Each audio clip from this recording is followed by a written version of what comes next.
ua le lepa nei foia tautai ina ua whaeilo le tau fiafi o le tau lo mea ua lea ua fotua anu pule matuta inu le lei le folaunga Samoa i le nā tausanga ua mawai atu ua ala sea le tū te whaitoa e tāwhisi le whai le ao ina ua maui atu le pōngi sā tu tonga e malama le tausanga fōu ua tātu au lia ma le manuia ua malo ua maua ua le o se malo to e tau wafua whawhitai le tua le tautai malo lofa ua mali e pule ua malie malo sao whalale lei tulona le paia o Samoa i ona tulanga whalupe i le fio lau fionga i le ao mamalu o le malo a fio suyo le fono sui tofia a fio minstar kapeneta a fio lau fionga i le whamsin sili ma le vasenga o li i matamaita i whamsino lau fionga i le fonftalai ma sui mamalu o le fono awao faitu la fono o pa ia lava ia ua ainga ma latu tama o tama fo i ma latu ainga whapea tula toa ainga to o sina ma to uli le au fueta ma le au fuelo loa o Samoa tu mua mo pule tu au ma latoa ainga le tai ma le va au fono ti tu lona fa fonga tapo mai o le kovana filifilia ma le fainga malo tu tuila ma manua te nane le ta fatolu fa tau ngai o le pule fa tonu o le fa msnonga ma maute lu o le fono awao fa tu la fono a Amerika Samoa o pa ia lava wa sua ma le vai fanua o fo mai tu langi tu au ma la toa sa ole malelau niu na sailua a fio fatu yo le motu ala la tai to le fale ula ma upu i le manua tele ai ua tini ta wao matiti to no uma mamalu i lau whainga luenga tutofi a le atua i fata whaita ulanga i fia Samoa i le lato whaano no ngā manu ua whaafafonga le atunu i le malelenga whaamanuia o le kirismasi ala na fionga i le ao mamalu o le tātou malo o lo ta ui ai le whaamanuia i le whaaloto tele ma le whaamalo si au e so mafusi whao malo ngā luenga le lei talitonunga o lo soifua le atua na te whaatonu tonu whalau. O le nganga tonu lea o le toe tō manatu i ngā luenga ua tino o le tātou malo i le nā tausanga ua mawai atu. Ma le loto ua malie ma tau masuasua i whaafitai wa ai tātou ua manatu mai ai le atua. A o le langi soifua foi lea o ana fola folanga. Na te le tu la fo ina i lantou e sufa iatu mo se la veai ua malama i urungalu ma tō le fale o tautai i le whainga filifilinga le atunu o ia mati ma e langona ai le loto maulalo i le tu matila pea o le langolango le atunu e toi tu lai i le foe le vaenga whaupufai le nei o le HRPP o te fia vea le nei lao mātango fie e mamoli atuai le anganga o le whaafitai i le atunu ato i lo tau whaatua tuanga e tele folfolanga maupu e ngā oa ai le nu sa whaalele ma lafo mai i le whainga malo au le watali le atua awala mai i lau whainga filifilinga whaafitai o lau pule lea o mātou sipaia whaatua ele o le whaitau le atunu e le tunoa whaiva o sa mea e le iso ona o maia lau tau lango. O le whainga malo le ne ua masani le whaiva le tautua. Ua masani le ati o le afi, maasu le vai. E ta ma mawhai le tunu. O le nganga o le whainga malo. E afi fi ma whaasoa le whaiva. Ia so o le whau i ngā luenga le lei uma. O wale manui o Samoa i le lumanai. So se fuafuanga le tātou malo. E whalangolango i lona ta mau ainga. Ma le tausanga nei sa i longa si tia o ta mau ainga. O le tātou watunu ona o le tali mai ona i tū mawai ese. E pe o whainga whaiva, whale tali malo, ma whale ainga. E mai se tū langa tau le whemalanga ainga. E ono tesi ma le whampasene na si tia mawalunga ai. Le ta mau ainga o Samoa i le tausanga le nei. Whatus tu sātu i le 2% sa iai i le tausanga taruai. O lana wenga o lo solo le pea. Le lufi ina ma le whaasoa ina tatau. O vai ngā tupe. E whaangai o iai fuanga ese. Alo tātou malo. Ua mai anei leisi vaenga o le awala i tū whā. O le malo i langa i atu i le tū isi sifo o le tāulanga. Manga i atuai i le tātou malai valele. O le vaenga ma maulea le malo. Ia si tia ma whaamavevave fe malanga ina. I le mamalu o le tātou atu nui langa i mai i le tāulanga. Ma le toi te liwatu i le tū isi sifo e maise lava. Le fesota i atu i le malai valele whaavao malo i whaleolo. Ia manga i atu ai foi i sala whai. O lo whaawau le fausia o awala lo papa te tele pe o le awala lo papa i leo ne.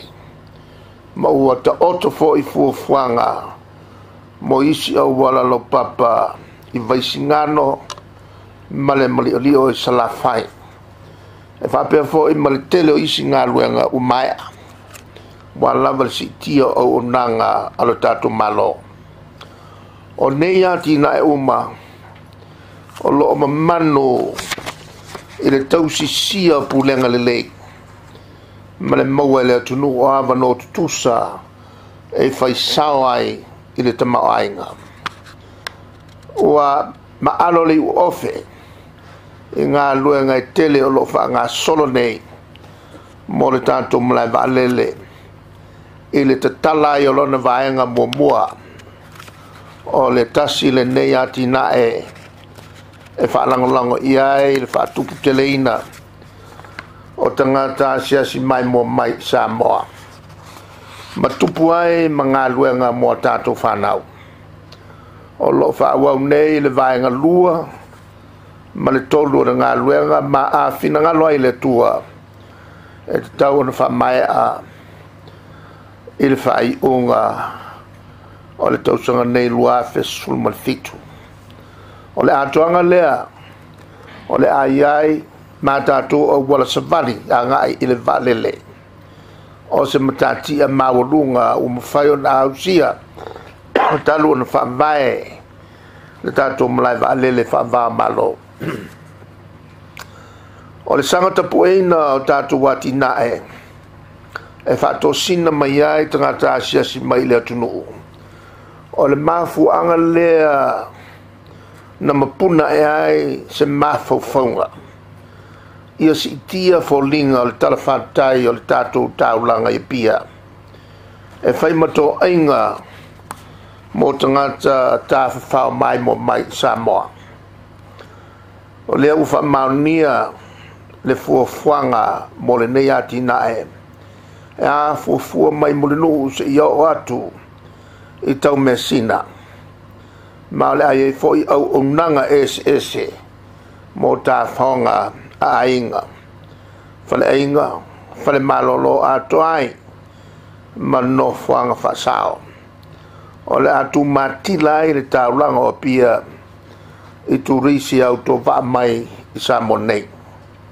O le televave o fesota inga tau internet, o tau sinio uma iai o tunu o le lalolangi. O le tali lea mo le sanga whaafai ngofi e ina, ma le wha o popo ina pea, o ngā luenga, pisnisi, ma whatawa inga, a onga tong fitinga pulenga lele, e fesota ai uma i upenga te whailangi i se tau ngofie. O le masina oktopa, na sainia ai le tato malo, se Malielegaoi ma se tasio company tele mai falani. Mo le fausia o leina o waia whatai ai, le tui Samoa submarine gable, e ta ota i le aliti tai, o le sami. O le nei leina, o le a maua e Samoa, fesota inga tau interneti pitusili o na vave, ma tau ngofie mo tātou tangata. O le ave ai o se whaamama a venga tele mo le atunu, ma feso swani mo a onga a tātou whanau. Whaasoina o to mai whaafo mai, tonga whitinga maisi foi au nanga uma, o le a te tala mai, e fesota inga i lunga o upenga te whailangi. E leo o toi pōmale o le whili pito tū ngā o whenga i nei male lalolangi o a whianga ia o le suinga o le tau. Ai sili ai o na ngonga nei a whianga ia tu motu laiti e pe o Samoa. E le o ela le langolango ina e Samoa o le mautou ave a tu motu laiti e tali atu i suia inga o ngonga o le tau. O le masina o te sema ua mawai nei. Sa tali malo ai lo tatu o tunu o il fono tele lava. A le komiti whatonu mo le tali atu i talo sanga mo suinga o le tau. E o atu i le whase lau sui awai na iei nei i le fono tanga. Mai tulangi uma o le lalolangi. Ma o le to tele o i latou nei, o le ulu e teimi lea whatoa tūlau ele ai Samoa. O le latou mau, e winga ese le tali malo, ma le lau fufonga fia o tātou tangata. O le vasili, e mafua i sea, e mafua i lau nganu, ma lau wanga i whanua, e mafua ona lau tali malo ma lo fai mea lelei. Na taualunga le fono il wha maunia o le se lau fas ful tolu milion na tā la Samoa. O le a wha matu mai mo Samoa mo le wha leleia o tali vai ma no whanga wa fia tele ta whenga malolonga. O se wha manianga pito mawalunga lea ua maua e se atunu o le Pasifika talu ona whaavae le nei komiti. O le tausanga nei, ua si tiai le numela o tātou tangata whai ngā luenga. Whaavae teimi New Zealand ma Australia, i le silia ma leon awhi ono se lau tangata. O le urua teimi le nei, ua ofia tuai o tātou tangata iai to mai whaapitoa, tau fau fale e ngā lulue kalai estete New Zealand. O se matatia taua telelea mo Samoa. E tau walatu i le ngā lulue so tau au le malo Samoa, New Zealand ma Australia. Leo lo fa awa waipea nei por kalame e sui tau awai ngā luenga tuua. Pe au e na tāpunia pisnise ya saki i Samoa nei. O le a whalau tele atu i le lumanai nei por kalame. E au fiai ngā luenga mo whai ngā whaiva mati na e tau turisi. O le ale ngalo a fia i siona vao. I sa ili malo tama whanau a Samoa i tā longa. E ui i le whaali longa whai unga o ta longa. Ai sia tātou au sii i whafo. Ai o le manu malo ai o se unua i tama whanau Samoa i le fusi o Sampino Lololangi whai pelenga. Le fionga ia Lupesoliai lauli o le Malietoa Joseph Parker. Whapea ni whamaoni ai o le whapaleina o le te maitai o ele o pelonge i le pina siliva isi inga o mea mamafa i ta longa ale Olimpeka i Beijing i le valu tau sanga taruai o ni whaola to tonga ia mo Samoa. Mo waosi e fo i mareto i lalo i le tele o tātou au sii e le manuia latu tau mawhainga i tau vanga whaanga tama whaava malo na awai. O tā longa iaso nei, wo leo to e vea o ni tā whaonga, ai o ni ngā luenga i te tele whamanianga, e si tia mawa lunga i le ta mauainga. Tā alusia ia so ula, ma so whau nei matatia, e isi a tātou au tā alo wa ti whatoa ma solo i tua. A lato fo i ngaio inga i lunga malai ta alo. O le wapile uli ma wafu le lea le tausanga. Ai la ngona le mama o le venga i le tausoa fatas. Ma tātou paanga mai fafo. O lo fiso sani malo si ia tātou watinae. O le nganga o le tātou malo, ia sanga vani mausiosi le tātou whainga paanga mai lātou nei. Ina ia tafe mai pēr le sosia, e whatino ai atinae mausio tātou atinu. Le ai si whaiva e asa, ma se mau. O no le moi noa ma le lau wha le ai nā. O nisi o tūpulanga o whati ngā whonga i le tepa mai pēr tāu lai o le lolang ia mionga le tau pulea e luatu u penga te whailangi Samoa nei. O lo tupu lua pēr le seito ma le titania i le lolangi o lo tātou iai ai o le langalanga sua le atunu i le malo e ala i le pulenga mamalu ali i mawhai pule sa au au whale tua matausi malo si o le nuu ma e kalesia o lo whaua waipea le maupoponga o le tātou atunu i le file mu ma le nofo tua mai whaftai tele mo lo tau sao i porkalame a le malo e whalangolango atu le tō whaat tala ma le moe sa ili e le pulenga ma malu ali i mawhai pule. E o atu fo il whaftai a inga uma na asiasi mai Samoa. Mo whainga malolonga whaftai tele mo loto sao. Hai mai se le te talapea loto whamalama. Ma tepa mai i loto watunu. Sia soto e taliu leuto.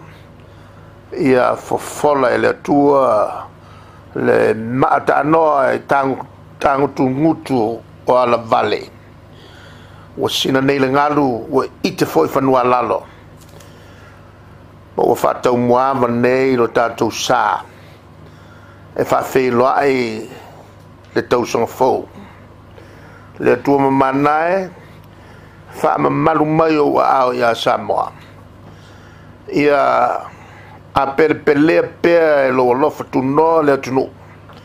Ina ia stasi le vasa ai fo tu lupe le va. Lana lea e whatawai e lo tatu malo. Mai ka le sia so whatasi le to ele o tatu umalava. I le atunu i lumo le tua e ala i le vai aso te talo mana pongi. E sa ili to whaai le tua lo whawai ai Samoa. Ina ia mau tapu ao ina le fo launga a Samoa i nei tausanga fo. O le a matalia le vai aso tal sanga. Mana pongi i le aso mua lava se yo i le aso no Januari lua fe sfulmalfitu mo tātou wata ua ta yo le tunu i tātou whamaoni whamamalu le tātou whamaulolonga i luma o le tua whatai lea masamatu leo i mamao ni langlangia mani whawhatia tā mai e o mai a Samoa o le tatalo i sanga iane ai o le tai whaosofia mo ngā luanga i wholaunga a le tātou tinu le nei tausang fau tātou te mawhaia mea o ma i le whatasi mai o le tua manu e tele le tausang fau soifua. Your Highness the Head of State, members of the Council of Deputies, Ministers of Cabinet, Chief Justice and members of the Judiciary, Speaker and members of Parliament, ladies and gentlemen. On this first day of the new year, 2017, I extend warmest greetings to our people, relatives, friends, and visitors from abroad who are here for the festive season. And we give thanks to our Lord God for his unceasing love and guidance over the last year.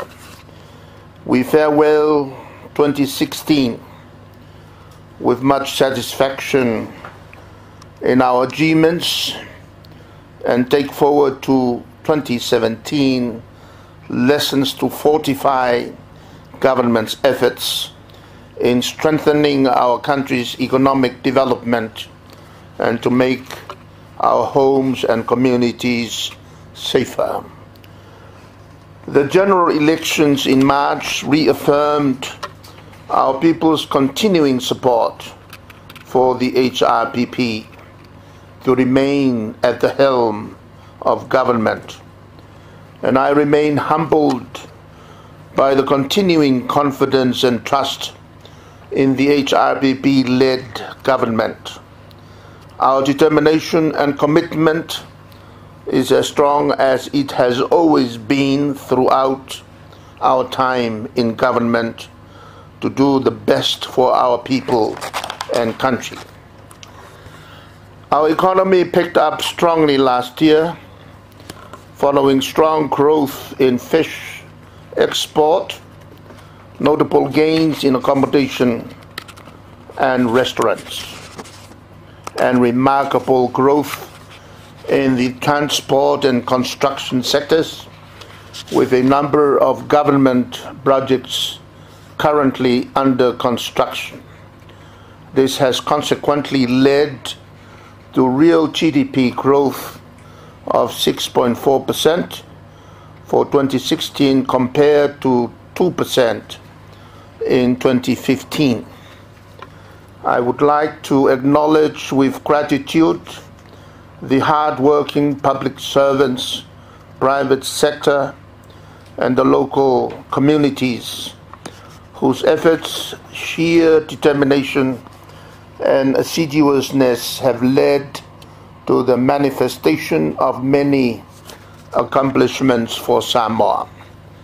Some of the major highlights of the year include the completion of the 4-lane road works on the West Coast Road, which has greatly improved transportation in and out of Apia Township.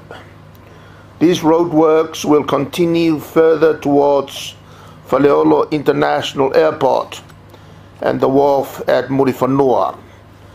Construction works for the single-span Leone Bridge have commenced and will soon be followed by new bridges at Vaisingano and Malielegaoi in Salafai.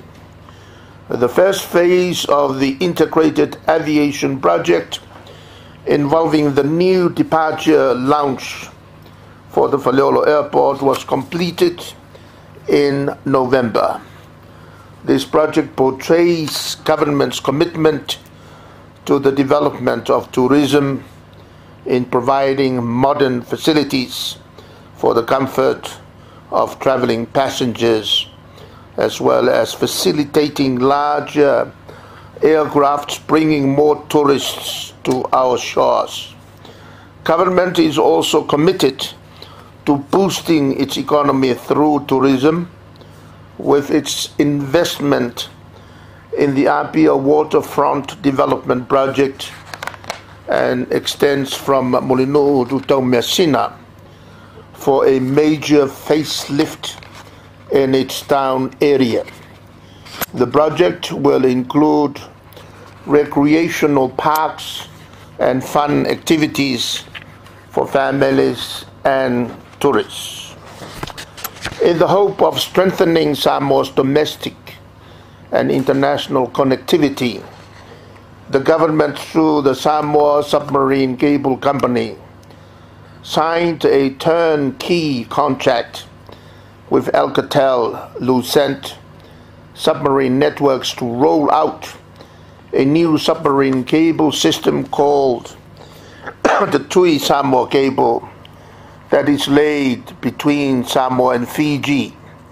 The project is expected to provide advanced high-speed broadband highway for inclusive social and economic growth.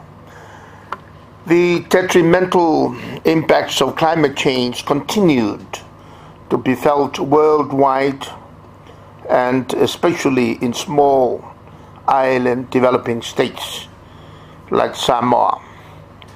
The government will continue to work in collaboration with other small island states to open new windows of opportunities for financial assistance to help with its climate resilience efforts and to achieve sustainable development goals.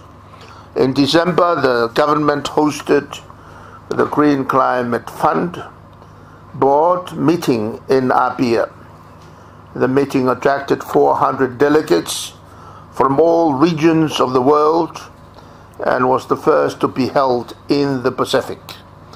The meeting culminated in the approval of 4 project proposals from small island developing states, including Samoa's proposal of 143 million tala for integrated flood management to enhance climate resilience of the Vaisingano catchment. These funds, no doubt, will greatly enhance economic activities in the country in the coming years. In this connection of realizing our country's aspirations, I would like to express our very deep gratitude to governmental development partners including Australia, China, European Union, Japan, New Zealand, and the United States, as well as the key international organizations supporting our development efforts, including the World Bank, the Asian Development Bank, the International Monetary Fund, and the United Nations agencies. The government continues to seek more avenues to provide new employment opportunities for our people. This has been realized through seasonal employment programs with New Zealand and Australia. This year saw the number of seasonal workers being deployed to New Zealand and Australia exceeds 1,600 for the first time. It was also the first time that qualified and experienced local builders from Samoa were recruited under the First Trades Project, the Canterbury pilot program for Christchurch, New Zealand. It is anticipated that more trades will open up seasonal employment opportunities for our people, including fisheries and tourism. Samoa is extremely proud as a sporting nation, and in every human endeavor results may not always reflect expectations. The undoubted high points were Lupesoliai, Lauli, and Malielegaoi Joseph Parker's historic achievement in becoming the first Samoan to be crowned heavyweight boxing champion of the world, and Ele Obelonga's tremendous achievement in finally being awarded her Beijing Olympic silver medal, the very first for Samoa that she was deprived from rightfully receiving on the Olympic dais. Lupesoliai, Lauli, Joseph, and Ele have set the benchmarks for our athletes to aspire to.